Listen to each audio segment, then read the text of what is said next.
Hello friends, आप देख रहे हैं हमारा यूट्यूब चैनल कॉलेज एजुकेशन और मैं आपके लिए लेकर आया हूँ all India institute of medical science Jodhpur यानी एम्स जोधपुर की रिक्वायरमेंट से रिलेटेड ये अपडेट मैं आपके लिए लेकर आया हूँ।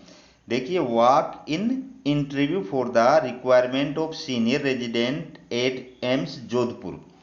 तो जो भी रिक्वायरमेंट हैं, जो भी पोस्ट हैं, वो वॉक इन इंटरव्यू के थ्रू भरी जाएंगी। ठीक है। और आगे देखिए आप, AIIMS Jodhpur invited application for Indian citizen as per the government of India's residency scheme for the following post of senior residents for a period of 12 month और up to next regular interview.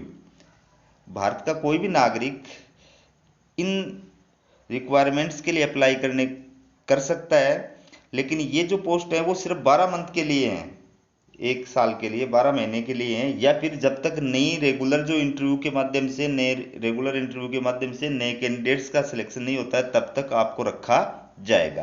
तो कहने का मतलब ये अस्थायी post है और walk in interview के माध्यम से कैंडिडेट्स का सिलेक्शन किया जाएगा।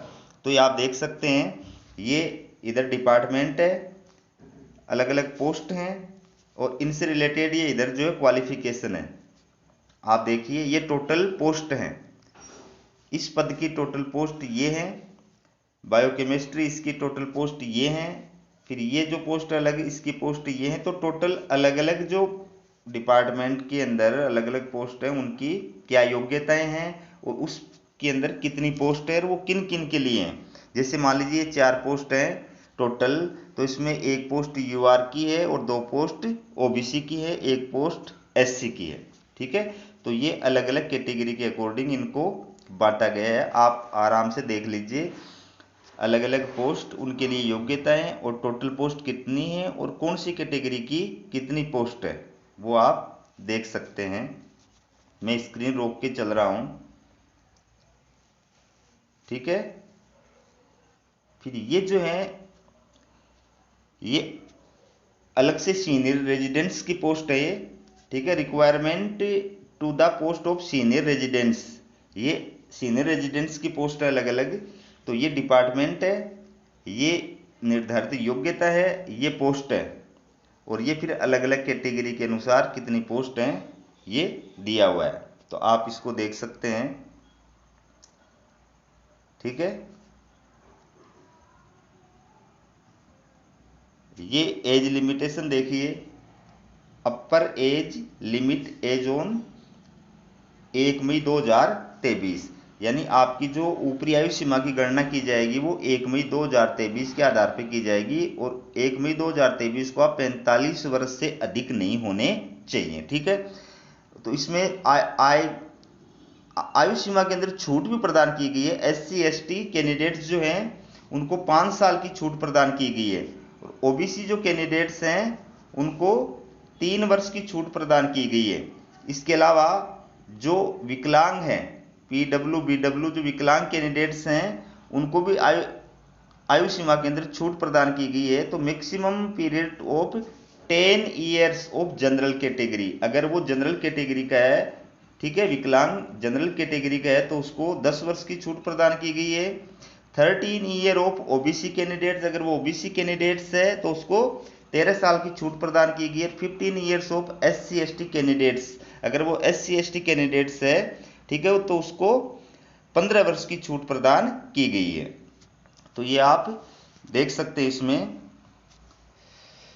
फिर जो भी डिटेल है वो आपके सामने लिखी हुई है, आप पढ़ लीजिए इनको।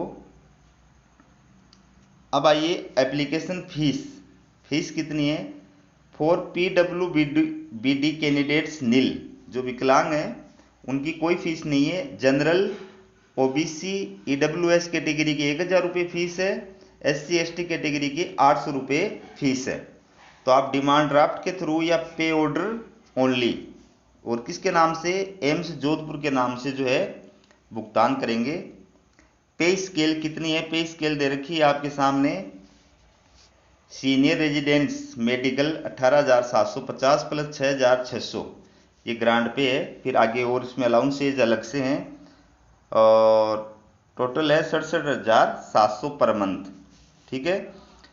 फिर इसके बाद है ये रिजर्वेशन। इसमें इन पोस्टों के लिए रिजर्वेशन भी प्रदान किया गया है। SC ST OBC PWBD EWS इन सब के लिए रिजर्वेशन जो है वो भी प्रदान किया गया है। ठीक है। तो जो रिजर्वेशन है, इनको जो रिजर्वेशन सरकार के नियमानुसार दिया गया है वो इनके लिए, इनके ऊपर, इन पोस्टों के ऊपर भी लागू होगा। इसके बाद में ओबीसी जो सर्टिफिकेट है must have been issued within 1 year of last date of application.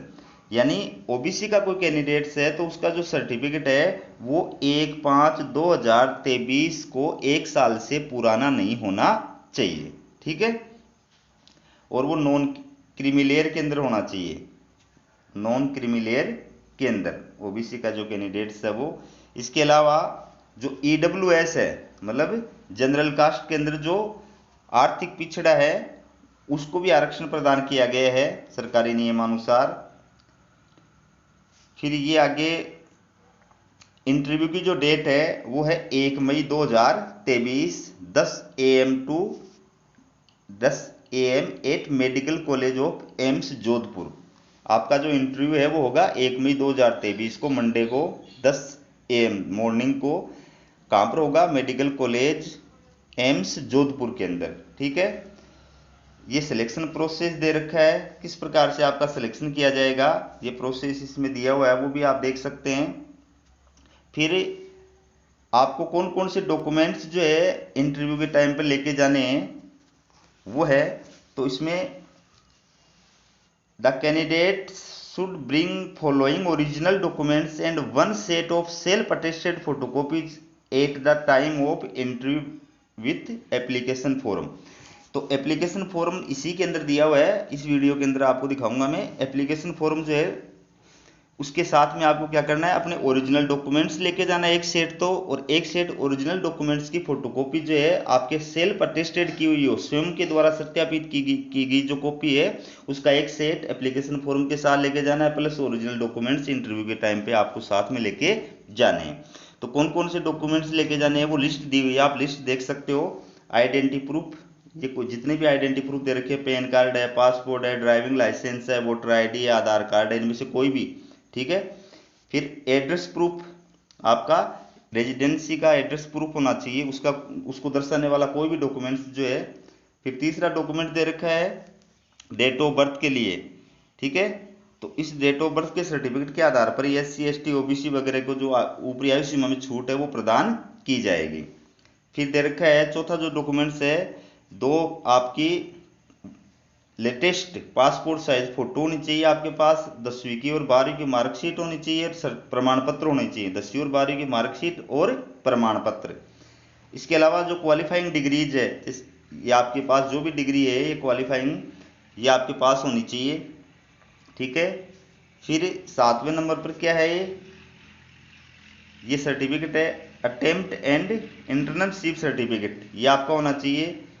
8वें number पर है registration with medical council of India, state medical council, इनमें से किसी में भी आपका रजिस्ट्रेशन कर रखा है उसका प्रमाण पत्र आपके पास में होना चाहिए। ये एक्सपीरियंस सर्टिफिकेट होना चाहिए। फिर ये अगला दे रखा है FMGE certificate conducted by NBE। ठीक है। ये आपके पास जो जो डॉक्यूमेंट्स इसमें मांगे गए हैं, अगर आपको आरक्षण चाहिए तो SC ST OBC PWBD इनका जो प्रमाण पत्र है वो होना चाहिए। ये OBC का प्रमाण पत्र जो है वो 1 साल से पुराना नहीं होना चाहिए।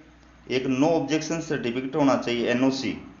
अगर आप क्या कर रहे हैं, if candidate is working in government institute, अगर आप सरकारी संस्था में कार्य कर रहे हैं तो वहाँ का नो ऑब्जेक्शन सर्टिफिकेट होना चाहिए। ठीक है।